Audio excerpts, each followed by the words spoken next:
So I have been working with international clients for the past 6 years, mainly dealing with North American, European, Australian, and even Asian clients. I'm Brazilian. This is my English. We're gonna switch up. From now on, this channel will be in English. If you want, you can check out subtitles in Portuguese or in English to understand better what I'm saying, or not. It's up to you. Today we're gonna talk about that. I've met a lot of really, really great developers throughout my life that didn't know how to speak English. Or maybe they did. They were just scared. Scared of going to the meetings and saying what they were working on, scared of not knowing what to say, of words vanishing from their minds whenever they needed to speak. And that is normal. That happens to everyone. That happens to me every week or so. I have a strong accent, a strong Brazilian accent. People told me that before. Strangely enough, the only ones that mentioned my accent were Brazilians. As I mentioned, I have worked with lots of different European countries. I have worked with the United States, with Canada. I have worked with Australia. I have worked with multiple countries in Asia. And no one ever complained about my English. Only Brazilians complained. I remember a few years ago, I did a TikTok and I spoke in English in that TikTok. And some comments were just complained that I should do the video in Portuguese instead of English because I was clearly Brazilian. So that stuck with me. And I was like, maybe I should do videos in Portuguese. I am Brazilian after all. But in the end, it doesn't even matter. Why should you care about my English? Why should you care about my accent?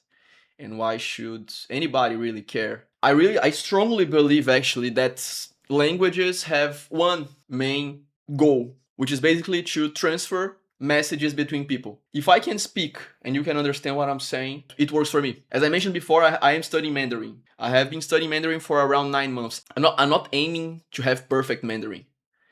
I want to understand what people are saying and I want to speak to them and they maybe understand what I'm saying. That's good enough for me. That's fine. Once I achieve that, I can aim higher, but until then, that's my goal. And if you don't speak English or you're not confident enough speaking English, that should be your goal as well. Your accent is really not that important. Today, globalization is at its peak and it's really, really easy to get international clients. You can go online if you work, if your profession allows you to do that. You go online, you find a freelancing job.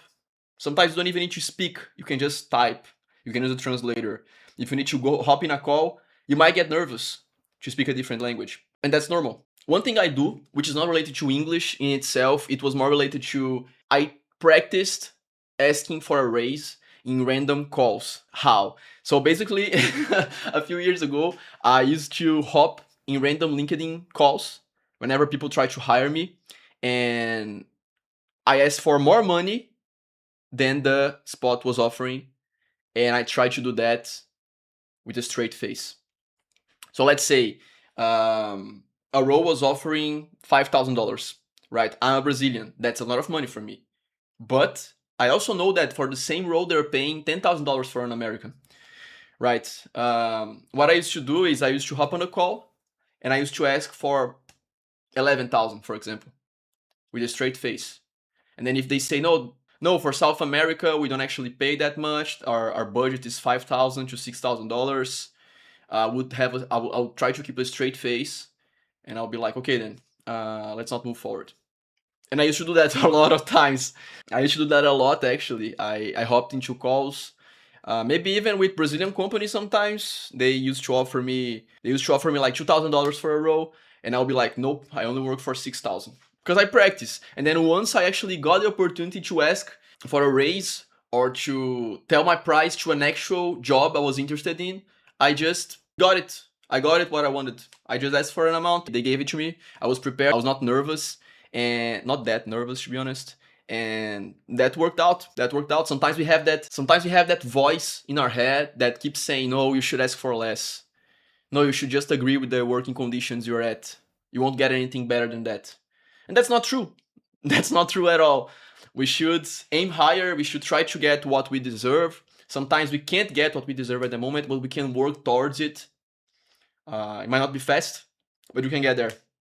And that's it. So if you're embarrassed and you are ashamed of speaking out loud, you can try recording yourself. Go to your room, go to the bathroom, Like read something online, record yourself reading it, watch it back, try to get used to that feeling, that embarrassment that you have will start to decrease. You start to get used to speaking out loud, which is the hardest part. I feel like this is similar to singing. I used to do singing lessons, and up to this day, I'm still embarrassed of singing with other people around me.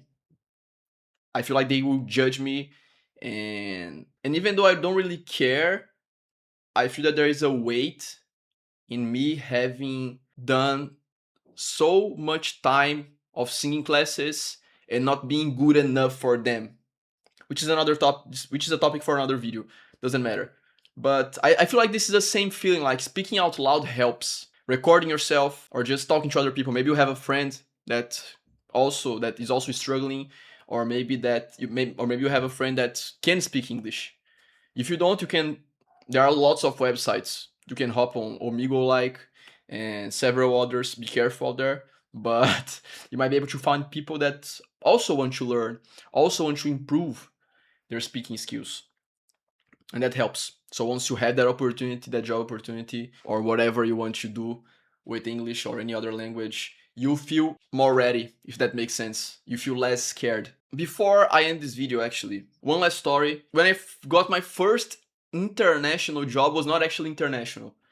There was an American company that was opening a branch in Brazil. I did the whole process in English, and the final step was having a call with the CEO of the company. He was an American. I got nervous, of course. It has been a couple of years since I last needed to speak English in a non-casual way, and I got nervous. I had a call with him. In the end, I got the job. I moved to a different city to pursue that opportunity, and once I arrived there, one of the company's rules was that we should always speak English. It was funny at the time because most of the people that joined me didn't have that good of an English. And it's fair, we don't speak English here in a day to day, right? Even though we consume YouTube videos in English, songs in English, books in English, most of the content I consume in my day to day life is in English. I don't speak it. So it's harder. The pronunciation is harder. Whenever you are put on the spot and you need to speak, it's harder because the words just vanish from your mind. It was funny to see everybody growing together and getting their English skills better. There was a guy that worked with me that he used to read a dictionary. So out of nowhere, we were in the office and he was like, "Hey, do you know what that means?" And I was like, "Have no idea what is that." And then he just explained to us like a random word that we will never use, but it was funny. It was nice. It was an awesome experience.